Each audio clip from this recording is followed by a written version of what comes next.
لا إله إلا الله حقا حقا بسم الله الأسحق الباطل وإنما البهاء من الله على واحد الأول بالعزة والجلال والجمال والآلاء. There is no God but God, truly, truly.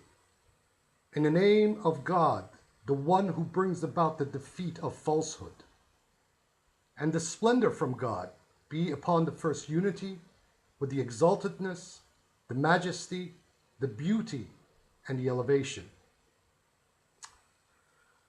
Yesterday, during my routine daily meditation on the Bayānī and the Quran together, I was perusing the 17th surah of the Quran, Al-Isra, which is one of my favorite surahs from the Quran. And when I came upon the 81st verse of the book, the part where it says, قُلْ جَاءَ الْحَقُّ وَزَهَقَ الْبَاطِلُ إِنَّ الْبَاطِلَ كَانَ زَهُوقًا. All of a sudden, it hit me, the Bismillah formula of Bismillahil Ashaq al-Batil. In the name of God, the one who brings about the defeat or the extinguishing or the annihilation of falsehood. This Bismillah construct is composed of 4 words, obviously, of 19 letters, and its numerical value or abjad is 385, which is equivalent, interestingly enough, to the Hebrew for Shekinah, the divine presence. And it is only 2 digits longer than the formula of the first unity of the Persian Bayan, which is La ilaha illallah haqqan haqqan. There's no God but God, truly, truly. And when we add the particle B, the particle, the letter Ba, or the particle, which means to with by in Arabic, which then makes La ilaha illallah, which is composed of 18 letters, into a 19-letter construct, we derive the number 385. So if we were to have Bila ilaha illallah haqqan haqqan, with or to or by, there is no God but God, truly, truly, it would be equivalent to 385, which is equivalent to the Hebrew Shekinah, the divine presence, the feminine presence of God. This is the sort of exercise, I guess, especially when one is coming at the book from the kind of point of view that I read scripture. This is the sort of thing that Todd Lawson would call the dangers of reading, or what other scholars would call liberation. Libration, the fact of God's being invested in a book, namely the Quran, as opposed to the flexes held by Christianity. So many people already know that I am an occultist, an esotericist. My whole world revolves around reading scripture through the lens of numerology, the science of the letters, the ilm al-huruf. I usually describe myself as a theurgist or a white sorcerer. It's another way of saying theurgist. And I am the author of the 2006 published, self-published grimoire entitled Liber de Catriarchia Mystica, the book of the 13 mystical principle, which reminds me I need to get back to working on a new edition of this book. So in this session, I want to try an experiment, so I will dub this session, one of the titles of the session will be a Bayānī Tractatus Logico-Theosophicus. But first, I want to say that I want to inform everybody that my Baha'i interlocutor in Canada, Mr. Anbari, appears to have chickened out of the challenge he initially accepted. That was the challenge from Mubahala, the mutual execration. He even threatened at one point to bring the entire 9 membership of the National Spiritual Assembly of the Baha'is of Canada into a Skype session with me to do Mubahala, but then when pressed on it to give me his and the NSA of Canada's Skype IDs, he backed off, not giving me either a time or a Skype ID or whatnot. And then last night, dear Kayvan Yahyai set up a discussion in Telegram, a discussion group about this issue on Telegram, and our friend Mr. Anvari went completely AWOL. So anyway, I want to devote this session to a few of the issues that at least I broached in that session, that conversation, in the group conversation on Telegram. But I first want to draw attention of Mr. Anvari, who keeps on insisting that everything that we are saying and everything I'm saying is all made up, and this is all delusional and blah, blah, blah, and we're biased and yada, yada, yada. I want to draw his attention to the introduction by E.G. Brown to his translation and edition of the Tariq al-Jadid of Mirza Hussain Hamedani. If Mr. Anvari goes to pages 18 to 23 of the introduction and reads that, and in that introduction, E.G. Brown is being extremely impartial. I mean, if he got any more impartial, the poor man would be ripped apart, basically, by being pulled by two sides of a narrative. But nevertheless, if he goes and reads those pages, those specific pages, which I will actually link in their GIFs from the Baha'i page, pages 18 to 23, he may learn something. And I also put the following information in this podcast for also the benefit of our neoconservative, neocon eavesdropper at the Washington Institute of Near East Policy. These neocons who are fuzuls, as we say in Persian, busybodies, maybe they will learn a thing or two as well. Anyway, at the end of the first paragraph of page 23 of this introduction of the Tariq al-Jadid, E.G. Brown alludes to the fact that some of the early Baha'is who had been Babis, who had been confused by the claims of Baha'ullah, chanced upon a passage from the writings of Bab in the Bayan, which goes like this, the passage that occurs in the Bayan, and also especially in the book of the five grades, Kitab al-Pan Sha'an, wherein the Bab basically doing a pericope of a famous verse of the Quran, states, "Thou takest divinity from whomsoever thou pleasest, and givest divinity to whomsoever thou pleasest. Verily, thou art the Almighty, the Wise." The most well-known occurrence of this particular passage occurs particularly in the first chapter of the Book of the Five Grades, which is the chapter that is devoted by the primal point to He whom God shall make manifest. And the passage, which occurs in the lithograph edition, beginning on page 2, and is on the third line, the beginning of the third line of page 2 goes like this: Subhanaka Allahumma innaka anta ulhan as-samawati wal ard wa ma baynahuma la tawtina al-uluhiyya man tasha wa wal tanaz anha aman tasha. Glorified art thou, my God. Verily, thou art the twin divinity of the heavens and the earth and what is between them. Thou investest or givest divinity to whomsoever thou will, and taketh it away from whomsoever thou will.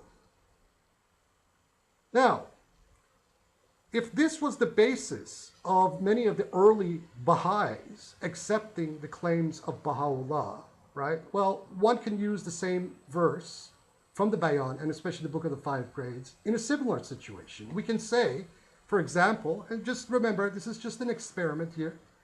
We can say, Subhanaka Allahumma, innaka anta ulhan as-samawati wal ard wa ma baynahuma la tawtina al-uluhiyya ala nima wahid azal wal ta'azza anha aman Mirza Hussain Ali al-Nuri haba al-afak innaka anta ala kulli shayin qadira.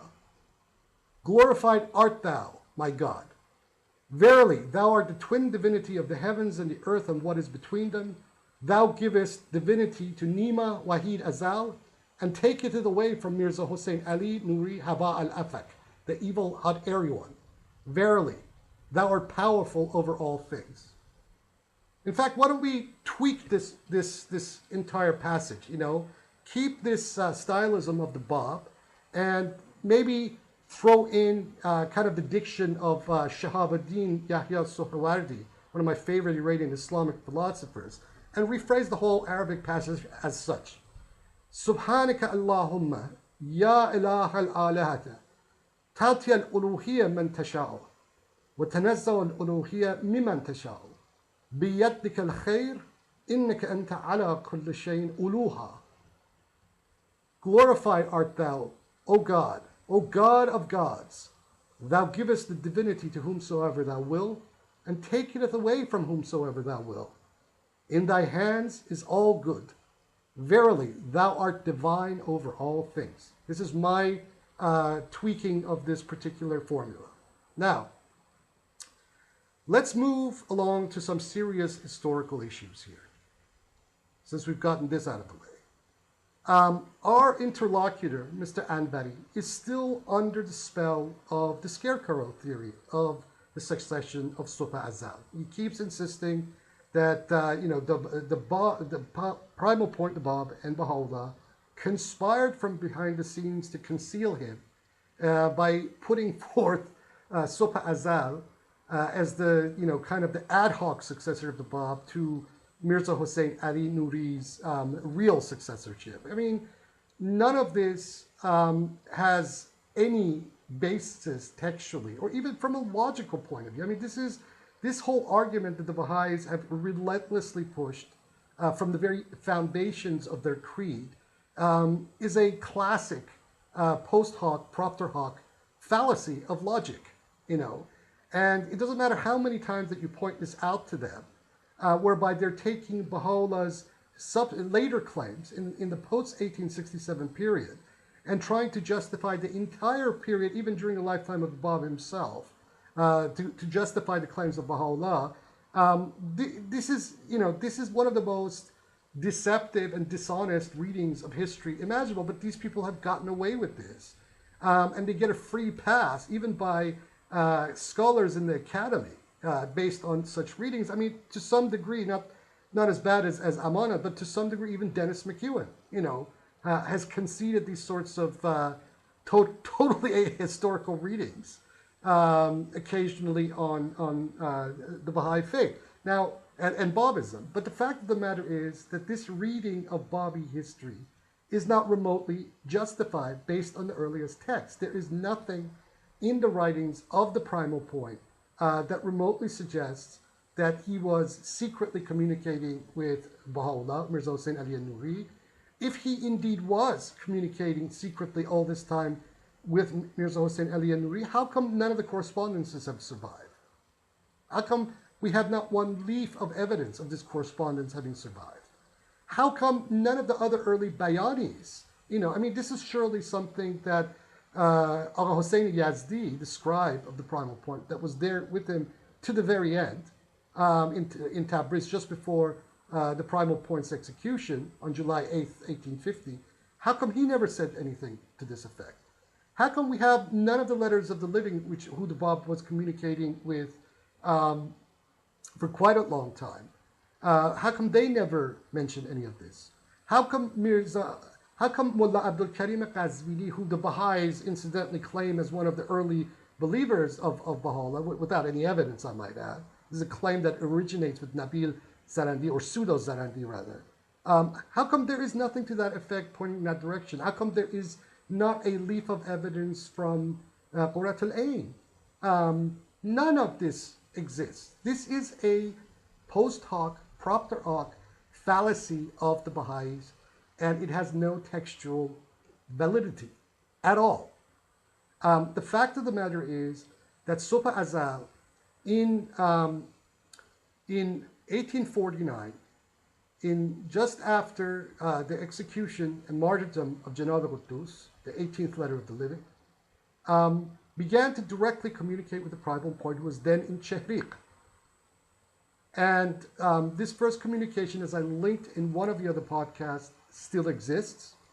And in this moving epistle by Sopa Azal to the primal point, it was as a result of this that the primal point designated Sopa Azal as its successor. And also, we also have the primal point's initial response to Sopa Azal. I might even put up the Arabic of this, but this has been published in many places. It exists in versions in the Brown collection. You can find it on Bionic.com. It has been quoted, numerous times. So, it is not as if none of this has not been known about. But the Baha'is have no explanation for this, and they continue with their post hoc, propter hoc fallacies. The first of which actually originates in the 1866 Loh-e-Siraj. In that Loh-e-Siraj, Baha'u'llah makes the quite quaint statement and proclamation that the primal point, the Bab, had annulled the decree of succession in the Bayan. And this, anyone who actually has read either the Kitab al-Pansha'an or any of these epistles or even the Bayan itself will immediately realize that this is nonsense. The primal point had not in no wise, shape, or form annulled the decree of succession. As a matter of fact, Mullah Ali Muhammad Siraj, in his Kitab al-Siraj, the book of Siraj, quotes the primal point as saying, quote, "There shall reflect from that mirror," meaning Sofa Azal, "another mirror. Then from that next mirror, another mirror. Then from that next mirror, another mirror. Then from that next mirror, another mirror. Then from that next mirror, another mirror. If mention were to be made to the end of which there is no end, there would be no cessation to the love in my blaze flux, for Adi, in regard to those scintillant reflections and rising theophanies. However, with the latent purity, the fitrati mahda, in which he appeared, namely Subazal, until that time, God shall not manifest another mirror of his like. And God shall manifest him howsoever he wills. Verily, he is powerful over all things." And this is in the book of Siraj. I'll even provide the links for this in the description box. His brother, Mullah Rajab Ali Qahir, quotes another item from the Bab, reinforcing the point even further, stating that, quote, "As long as the sun shines," namely the primal point, "all will be illumined by its radiance. And afterwards, if one like him should arise, then you will be guided by one similar to him. And you will be illumined by the radiance of God until it reaches or concludes with the unity, Wahid." To which point, Qahir asserts that this indicates that there may be 19 overall individual mirrors who will arise in the Bayan. I'll take that in for a minute. This was the communications, part of the personal communications that the primal point made with these two brothers. Okay? Now, for those who then assert that there cannot be there is the Bab annulled the decree of success. This is the post hoc, propter hoc fallacy of Baha'ullah in his Loh-e-Siraj. Need to explain the following passage in the Book of the Five Grades, in Kitab al-Pansha'an, which occurs between pages 198 and 199 in the lithograph edition, wherein the primal point states, "In every theophany or zuhur, God has chosen what it wills for the locus of the manifestation of its logos self, Mathar al-Nafsi, among them being secure proofs, Adila Mustadilun, and sanctified witnesses, Shohada Muqaddasun, and protective preservers, Hufaz Hafizun, and purified pioneers, Rawad Safun, and lucent verifiers, Honad Matqun, in order to safeguard the commands of God from theophanic cycle to theophanic cycle, and thereby call all to God from cycle of concealment to cycle of concealment, Butun ila Butun. And God, glorified be it, chose in this cycle of theophany a mirror victorious, Miratan Mumtani'an, and a crystal elevated, Buluriya Murtafa'a, reflecting in it the sun of reality, Shams al-Haqiqa, and disclosing upon it the point of divinity, Nuqta Ilahiyya, and divulging within it the pre-eternal being, Qayyumiyya Azaliyya." This is from the Book of the Five Grades. Now, there's several things going on here. Several things that the Baha'is have very conveniently concealed and actually literally lied about in the doctrine taught by the primal point. Number one, the Bab establishes the necessity of a mirror, and then underneath that mirror, a whole hierarchy of individuals. And particularly, he draws attention to the witnesses, the shuhada of the Bayan, who act as sort of bishops to this supreme pontiff of the Bayānī ecclesia. So the primal point did not actually, did not dismiss or did not abrogate an ecclesiastical order, a clergy as such. He just replaced it in his creed from the one that existed in Shia Islam with one conceived by himself. So this whole argument that the Baha'is have been pushing in their texts for so long that, the Bab was against the clerical order and the ecclesiastical, and it's pure nonsense. This you read the book of the 5 grades, and it is clear as day that that is not the case. This also occurs in the Bayan, where the primal point instances the witnesses, the shuhada, and the shahid in the singular of the Bayan, and that these individuals will exist until the time of the zuhur, the manifestation of he whom God shall make manifest, and the necessity thereof, because they are the guides during the Layl al-Layl, during the period of the night of nights, when the Son of Reality, the manifestation of God, is absent. These individuals are the guides to the people, to the text, to the silent book, namely Bayan itself, until the time of the rising of the Natiq, the speaker, who is he whom God shall make manifest.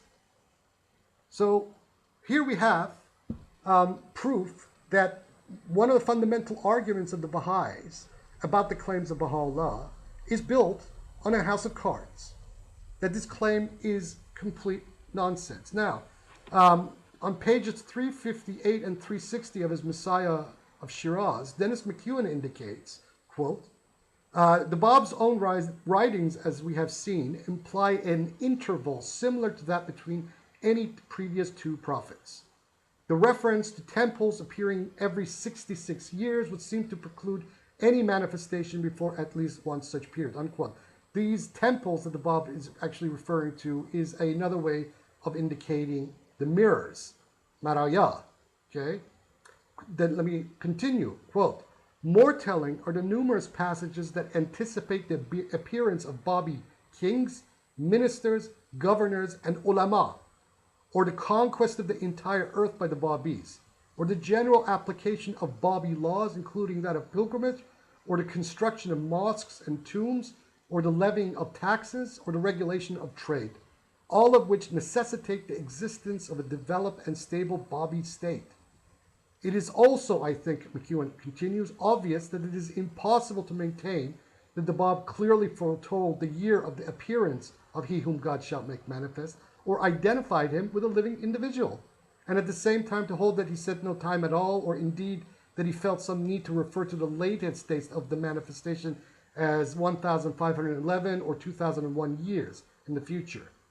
Early Babi opinion as to the probable lateness of the next manifestation would have been reinforced by numerous statements of the Bab, particularly in the Pansha'an, the Book of the 5 Grades, to the effect that unless the creation begun under one manifestation had reached a state of completion or perfection, the next manifestation will not arrive, unquote. So, where does that leave the claims of Mirza Hussain Ali Nuri Baha'ullah? It leaves these claims on a house of cards. Now, what was the attitude of Mirza Hussain Ali Nuri Baha'ullah to all of this? Or let's put it another way. What was the attitude of Mirza Hussain Ali Nuri Baha'ullah to Subh Azal?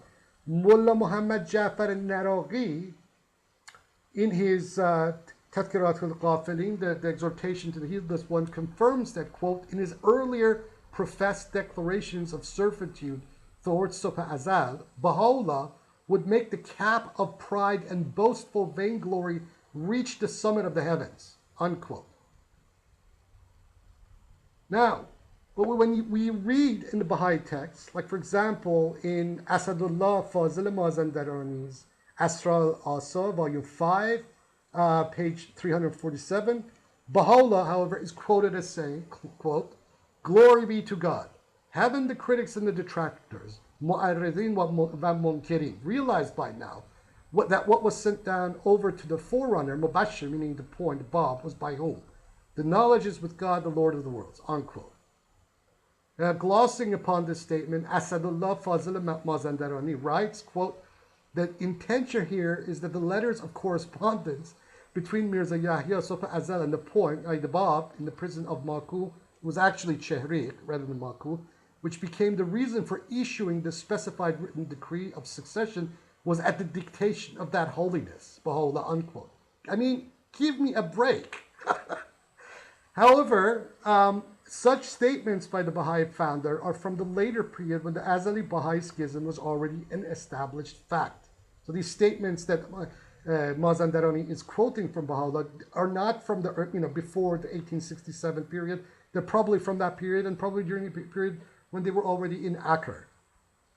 They also do not explain his own recorded utterances and statements regarding Sofa Azal during the Baghdad period, especially those made in his own Baghdad era will and testament, as well as other surviving documents. Nor, for that matter, do they explain the Bab's own expressed attitude towards Baha'u'llah, whom he addressed only with the abjad notation of 238, which is the numerical value of Hussein Ali, or as the brother of the fruit, Akh al-Thamara. Thamara, the fruit being Sofa Azal. In the existent piece of correspondence we have where he directs Baha'u'llah unequivocally to protect Sofa Azal. This short epistle actually still exists in the Bab's own handwriting. This has survived, where he says, and I quote, from the element of the most splendorous, as unsur abha, namely Yahya, i.e. Sofa Azal, the written tablets, al-Wah Masture, which had disclosed from the simple substance of ecstatic spiritual attraction, were perused. Thanks be the discloser of majesty, majestic, and tremendous be he. Exercise a perfect watchfulness over the spirit and vitality, the ruh ba'irtiba of that considered one, namely Sofa Azal, so that the fierce simum winds, aryah mushtagha, do not settle upon the heart of that inhabitant. And in writing and dictation, the means of joy and delight in the acme of perfection should be facilitated for his sake, such that he absolutely never ever beholds any grief or sorrow, neither secretly nor openly. And take the utmost care of him and his treasured works, asar maqsune, until your own times arrive, till waqt khud, which means until you die. For God is with the patient, unquote. This is the only evidence of any communication having occurred in one way at that, between the primal point and Mirza Hussein Ali Nuri. So if there's more in existence, if in those archives in Haifa, in the World Center, in Haifa, Mount Carmel, exist tablets by the Bab detailing a more extensive correspondence, showing that in fact there was a correspondence between Baha'u'llah and the primal point where they are scheming together to basically conceal Baha'u'llah's identity as the quote-unquote he whom God shall make manifest. Well, the onus is now on the Baha'is to prove their case that this actually happened. You know, who asserts, this is the rule and logic, he who asserts must prove. And there is not a shred of evidence whatsoever for any support of the scarecrow theory, other than the assertions of the Baha'is themselves. Now, what do we have from Baha'u'llah himself during the Baghdad period? Let's take a look at Baha'u'llah's will and testament and what he says. And I quote this in summary, Baha'u'llah, from his Baghdad era will and testament, states, I quote, hear the call of the most holy leaf speaking unto you from behind the veils, for it is he who is the one whom God, namely Bab, had appointed as the peerless self-subsistent, Al-Qayyum. He's talking about Sofa Azal. Verily, he is the pre-eternal luminary. Whomsoever turns aside from him hath perished. He is the white hand in the Sinaitic mount for the Israel of the Bayan, meaning Sofa Azal. God hath ordained in the book that after the remembrance, dhikr, namely the Bab, that all should turn themselves towards the axis of this cause, namely Sofa Azal. O people of the Bayan, can anyone produce like verses, ayat, as unto those revealed in the book? Verily the remnant of God, Baqiyatullah, in these days is the ascendant light, Tal'at an-Nur, which is a title of Subh Azal granted by the Bab to Subh Azal. Witness in your hearts the appearance of that ascendant light, Tal'at an-Nur, for the remnant of God, Baqiyatullah, who will appear in Mustaqaz, i.e. 2001, is indeed the real truth. Say, is not the face of light, Wajh an-Nur, another title of Subh Azal given by the Bab to Subh Azal, is not the face of light sufficient unto you all, who is seen from behind the veils of glory by a command from God, the all-seeing, the peerless, self-subsistent? O people, have I not summoned you unto God and his verses and unto the ascendant light, Tal'at an-Nur, namely Subh Azal? Upon you all be the remembrance, i.e. the Bab, and unto those who prostrate themselves before the face of God, Wajhullah, another title of Subh Azal given by the Bab to Subh Azal. Verily God hath made that Joseph, the light, Nur, another title of Subh Azal given by the Bab to Subh Azal, the sovereign of the true one in the city of the Bayan. But the people are as dead, concealing themselves behind the veils of their own base egos, for the leaves of these pages are proof of my servitude to his face. Wajh, another title of Subh Azal, bestowed by the Bab upon Subh Azal. Would ye but know it. Otherwise, destroy them in the river, so that those in the realm of contingency might bear witness to the verses of God their Lord. All of these are my translation. You can find all of them in my paper, The Organizational Hierarchy of the Bahā'īs during the period of Subh Azal's residency in Baghdad, 1852 to 1863. I will put the link to the Academia EDU page where you can download this article of mine.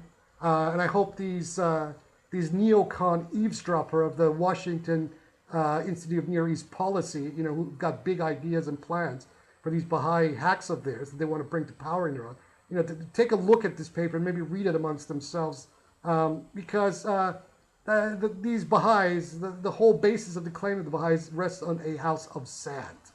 Okay? Now, let's move along to something even more important. In the first chapter of the Bayan, in the Wahid al-Awwal, the first unity of the Bayan, of the Persian Bayan, the primal point states, in the first chapter of the number of all things, the decree with God, praised be it and glorified, has rendered obligatory is the declaration, there is no God but God truly, truly. La ilaha illallah, haqqan haqqan.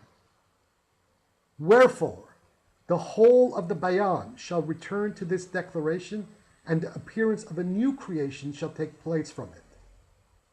Unquote. Ma mani'ha ya habal afak. What is its meaning, O evil hot airy one, aka Mirza Hussein Ali Nuri? Wa ma mani'ha ayyuha ahli al-haba. What is its meaning, O people of hot air? What is the meaning of La ilaha illallah haqqan haqqan, that the whole of the Bayan returns to on the day of resurrection? What is the meaning of this verse? Of this formula, La ilaha illallah haqqan haqqan, composed of 6 words and 18 letters. What is the meaning of it? Numerical value of 383. What is the meaning of La ilaha illallah haqqan haqqan? What is the inner meaning thereof? O ye men, ya ayyuha rijal of the house of ignorance, Beit al-Jahl, aka the universal house of justice. What is the meaning of this verse from the first unity of the Persian Bayan? My challenge to you, ya rijal, ya ayyuha rijal of Beit al-Jahl, is to find me a single work, a single tablet, just one, from the entire corpus of the writings of Mirza Hussein Ali Nuri, where he provided an explanation, a thorough explanation, or even a summarized small explanation of this crucial cipher of the Persian Bayan.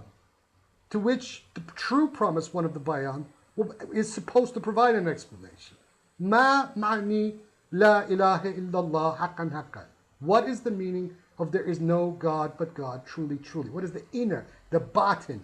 What is the tafsir of this formula? La ilaha illallah haqqan haqqan, to which all things on the day of resurrection, Yawm al-Qiyamah, return to. What does it mean? Ya Mirza Hussain Ali Nuri, what was your explanation to the Ahl Bayan, these early people who became from the Bayānīs that became your believers? Did you offer an explanation of this? Was there, if you didn't write the explanation down, did you offer a verbal explanation of what this verse means to any of your ashab or any of your early believers? Had they taken notation of this? Research department of the Universal House of Justice on Mount Carmel, I challenge you to find me one single work, one single reference to either the writings, the direct tablets or writings of Baha'ullah himself, or anything recorded by anyone else at the time, that whereby Mirza Hussain Ali Nuri Baha'ullah actually gave an explanation, a commentary, a tafsir, or even a ta'wil on the meaning of La ilaha illallah haqqan haqqan. The ball is in your court. Those who assert must prove. Mirza Hussain Ali Nuri asserted that he was the promised one of the Bayan. All shall return on the day of resurrection to this verse of La ilaha illallah haqqan haqqan. Let's see it. Let's see it. Bring it. The next thing, in Gate 8 of Unity 2 of the Persian Bayan, the primal point states, I quote, he states, the death to the truth of which all are obliged to testify is not this death which is well known to men, but rather that death in the presence of the tree of reality, which involves dying to all save in. This death is established only in 5 degrees. Either the phrase, there is no God but He, La ilaha illa huwa, or there's no God but I, La ilaha illa ana, or there's no God but God, La ilaha illallah, or there's no God but thee, La ilaha illa anta, or finally, there is no God but He in whom all are confident, La ilaha illa alladhi kullu bihi mawqinun. So what is the meaning? What is the significance? What is the tafsir? What is the commentary, the explanation of these verses, of these formulas of the tahleel, of the profession of God's unicity in the Bayan, in Gate 8 of Unity 2 of the Bayan? La ilaha illa huwa, La ilaha illa ana, La ilaha illa Allah, La ilaha illa anta, La ilaha illa alladhi kullu bihi mawqinun. There's no God but He, there's no God but I, there's no God but God, there's no God but thee, and there's no God but He in whom all are confident, or it in whom all are confident. What is the meaning of these verses? Which, according to the Persian Bayan, there are mysteries deposited in these 5-fold phrases, which by implication means that he who is the true possessor of the Bayan, the true Sahib Bayan, will provide a commentary as to what these verses actually indicate. What is its ta'wil? Did Baha'ullah, did Mirza Hussain Ali Nuri actually provide a commentary on these crucial verses of the Persian Bayan? If they exist, Ya ayyuha ahlil haba, if these tablets of Baha'ullah explaining these ciphers of the Bayan exist, please bring them forth. What do you have to lose by publishing these things? Whether in their original or in translation. You have these scholars like Stephen Lambden, Todd Lawson, etc., etc. These people can translate these things in a matter of a few hours and have them online. And, these are very good scholars, these individuals. What are you waiting for? You have teams of people sitting in that that research department in Mount Carmel, who could provide these translations and the text themselves in a matter of a few hours. Where are they? Where are these explanations? Where are these commentaries by Mirza Hussain Ali Nuri on the Bayan? The Bab provided commentaries on the Quran, the Bab provided commentaries on Hadith, he proved himself on the basis of the scriptural basis of, you guys call it the previous revelation, but the Bab proved himself via these texts. How did Mirza Hussain Ali Nuri prove himself? On what basis did Mirza Hussain Ali Nuri prove himself? He surely didn't prove himself on any scriptural or textual basis. But if these exist, Ya ayyuha ahlil haba, bring them forth. If these texts, these commentaries exist, you can once and for all shut the mouths of all your detractors. Once and for all. Bring these texts out. The commentaries by Mirza Hussain Ali Nuri on the Bayan. Bring them out. Let's see them. ASAP. But they don't exist. Mirza Hussain Ali Nuri of Baha'ullah never provided any commentaries on these things.